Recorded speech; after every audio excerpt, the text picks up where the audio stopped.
Jester, I have completed the task you gave me. From this day forth, Balladeer and Kabukimono will cease to exist. Did you really think you would be able to see through my plan? Dottore.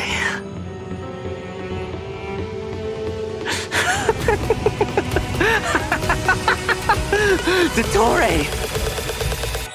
In that case, I'll take some time for myself now.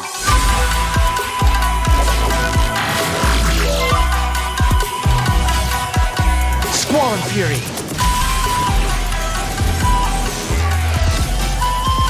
You dare to gaze upon me?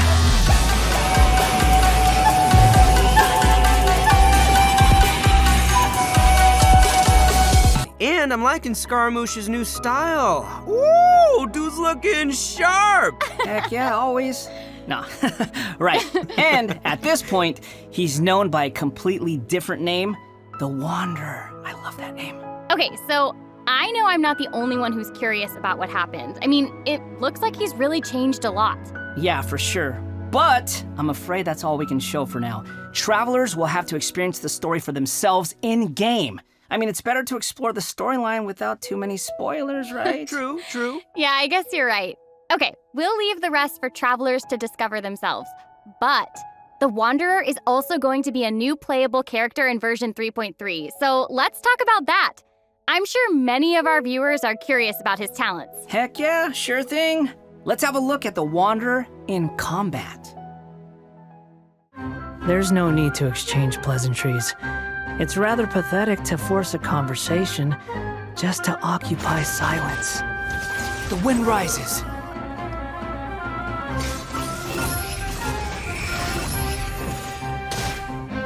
Bow your head.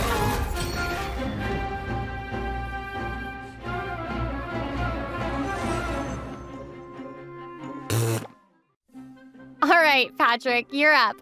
Help introduce the Wanderer for us. Sure thing. The Wanderer is a catalyst user and has an animo vision, so he uses wind blades to perform ranged normal attacks. Wait a second, wind blades? Not the same as the Traveler's wind blade, though. Okay. So, as everyone probably already noticed, the Wanderer can hover in the air when he casts his elemental skill. Upon using his elemental skill, he will first deal AoE damage before leaping into the air and entering a hovering state. So, while hovering, the Wanderer's normal end charge attacks will be converted into Kugo Fushudan and Kugu Tofukai respectively. The damage they deal and their AoE will be increased. Their damage will be considered normal and charge attack damage, respectively. Also, Kugu Tofukai will not consume stamina, and he can remain hovering for a certain duration. That's so awesome! He can fly! I know, right? But he can't stay hovering forever. While hovering, the Wanderer constantly consumes Kuguryoku points to maintain his hovering state, which is the blue meter you see on the screen. Even if he doesn't move or attack, hovering will still consume Kuguryoku points. Okay. So this mechanic works a little differently than our typical stamina meter. There are many possible actions the Wanderer can perform while hovering in the air, which all rely on Kuguryoku points rather than stamina. So, for example, sprinting mid-air will consume additional Kuguryoku points to accelerate mid-air, and holding the sprint button will cause persistent point consumption to maintain speed. So this effect will replace his default sprint. Jumping expends extra Kuguryoku points to increase hovering height. Holding jump will cause persistent Kuguryoku point consumption to keep increasing hovering height. Of course, running out of points will end his hovering state. Oh, okay, so travelers will need to plan their actions while hovering. Exactly. So with his talent, Jade Claim Flower, when casting his elemental skill, if it contacts Hydro, Pyro, Cryo, or Electro, that instance of the skill will receive a corresponding buff effect depending on which element was contacted. So for example, increasing his Kuguryoku points cap, attack, crit rate, or restoring a set amount of energy upon hitting opponents with a normal or charged attack. The Wanderer can have up to 2 different kinds of these buffs simultaneously. Ooh. Oh, look, check that out. Part of the halo behind him changes color depending on the buffs you get. so travelers will be able to easily understand what effects the Wanderer currently has. I like that. It's helpful and still looks really cool. Yeah. So after unlocking another talent, Gales of Reverie, when the Wanderer is in the hovering state, if his normal or charged attack hits an enemy, there is a set chance to gain another buff effect, allowing him to sprint midair without consuming Kugaryoku points.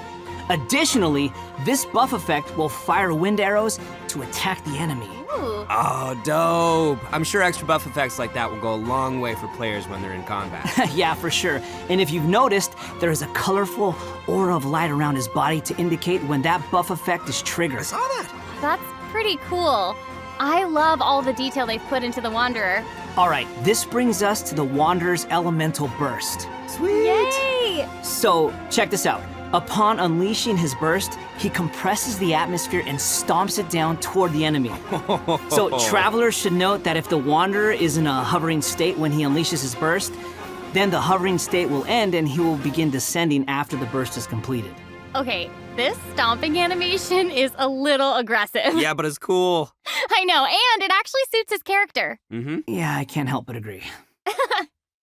Wait. Let's not forget about the exploration talent. Ah, yes. This is an interesting one. The Wanderer can decrease the mora required when ascending bows and catalysts. Hey now, you can never complain about saving Mora, am I right? Okay, Huh? that's true.